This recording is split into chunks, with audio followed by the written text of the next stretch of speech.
Welcome students. Today's topic is equipotential surfaces. Equipotential means same potential. Surfaces, it means surfaces where potential is same. इसका मतलब यह है कि ऐसे surface जहां पर कि इलेक्ट्रोस्टैटिक पोटेंशियल हर पॉइंट पर सेम हो, इसको हम डिफाइन कर सकते हैं any surface which has same electrostatic potential at every point on it, it is called an equipotential surface. इसको हम एक एग्जांपल ले सकते हैं. हमको मालूम है कि पोटेंशियल का फार्मूला है, it is v is equal to 4 pi epsilon not into Q by R. Here v is potential, q is charge, point charge, epsilon naught is also, it is constant, only r is varying. R means distance. So when r will be constant, then definitely v is also going to be constant. It means in this, suppose this is your point charge plus q and this is radius r. So as per this equation, this formula, when r is constant,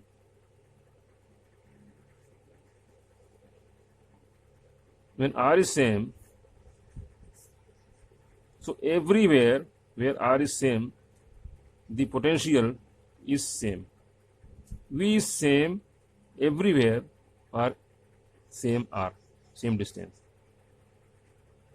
So this spherical surface is equipotential for a point charge. तो point charge में क्या होगा? Point charge में it will be spherical.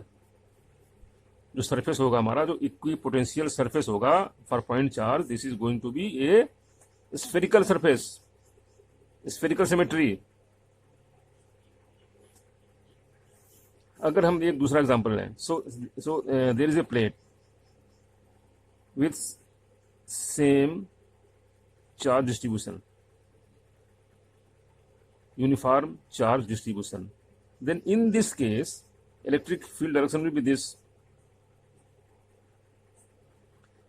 So this surface is equipotential surface. ये भी है और ये भी है. इस केस में इस तरह की सरफेस आएगी, समथिंग लाइक प्लेट. दूसरा एग्जांपल हो गया, ये पहला हो गया, ये दूसरा हो गया. Now third example, if there is a wire, third में वायर है, charge wire, it is uniformly charged. In this case equipotential surface is going to be a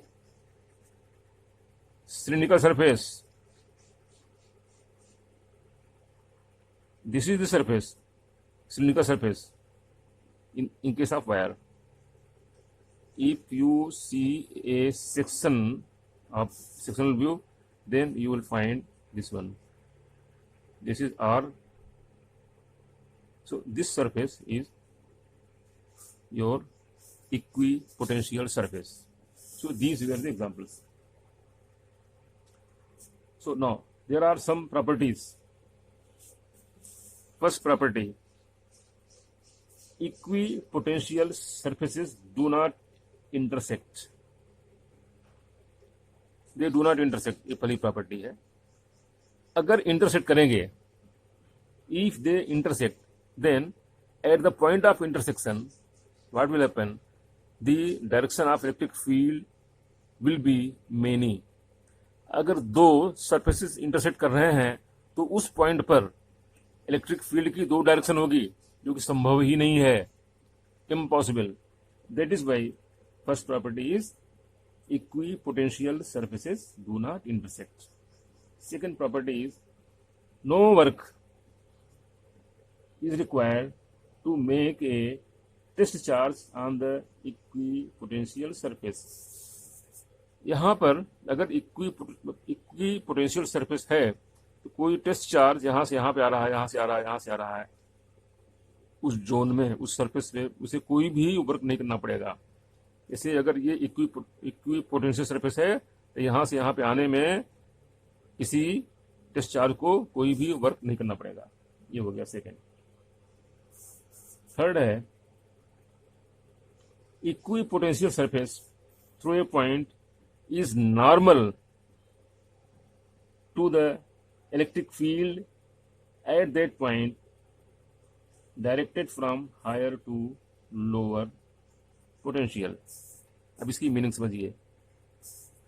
normal होना चाहिए इलेक्ट्रिक फील्ड के सरफेस। मान लिया नॉर्मल नहीं है, हम देखिए ये बहुत इंपॉर्टेंट है क्योंकि इसका प्रूफ आता है।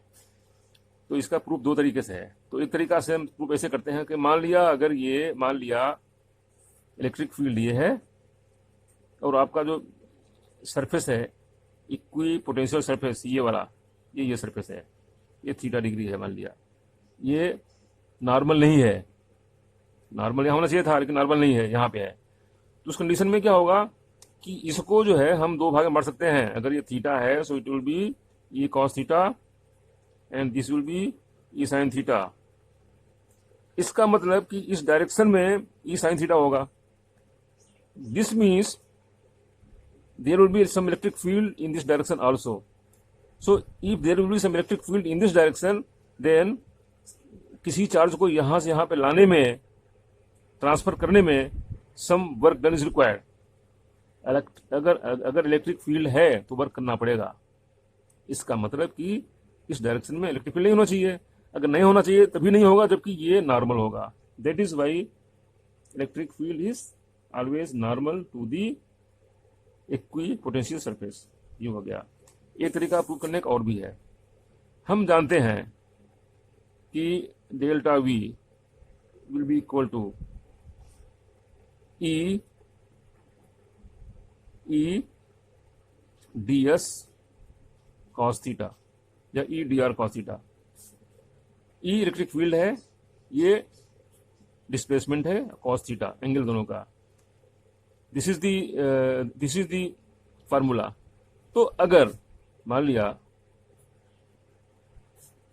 डीवी या डिफरेंस, पोटेंशियल डिफरेंस अगर जीरो है तो E d r cos theta that must be zero. ये जीरो होगा। ई जीरो होगा नहीं क्योंकि फील्ड है। डी आर जीरो होगा नहीं क्योंकि इसकी भी कुछ वैल्यू है। Only cos theta should be zero. If cos theta is zero it means theta is 90 degree. ये प्रूफ हो गया। तो हमारी थर्ड प्रॉपर्टी भी प्रूफ हो गई। फर्स्ट प्रॉपर्टी कौन सी थी? Not intersect. सेकंड प्रॉपर्टी क्या थी? No work is required for equipotential surface. Third क्या है? नॉर्मल वाला। तो थर्ड वाला प्रूफ हो गया। सो मेन ये तीन प्रॉपर्टी है। एक चौथी भी है, closely spaced in the region of strong electric field and widely spaced in the region of weak electric field. अब इसको भी देख लेते हैं। अगर मान लिया यहाँ पे, अगर मान लिया कोई चार्ज है, पॉइंट चार्ज है, तो अगर मान लिया इसमें इलेक्ट्रिक फील्ड लाइंस अगर हम शो करें तो इस तरह से ये दिखाई पड़ेगी इलेक्ट्रिक फील्ड लाइंस। तो इसके पास में जो बनेगी हमारा जो इक्वी पोटेंशियल सरफेस जो बनेगा यहाँ पे, that will be closely spaced. और जो दूर बनेगा, दूर मीन्स जहां पर कि इलेक्ट्रिक फील्ड कमजोर है वहां पे स्पेसिंग ये ज्यादा होगी, यहाँ पे कम होगी, यहाँ ज्यादा होगी। इसकी मीनिंग ये है। So these are the four properties of equipotential surface. So this was something about इक्वी potential surface. This is very important. So I think we have understood. So today it is over. In next video we will see on some other topic on same chapter. Thank you.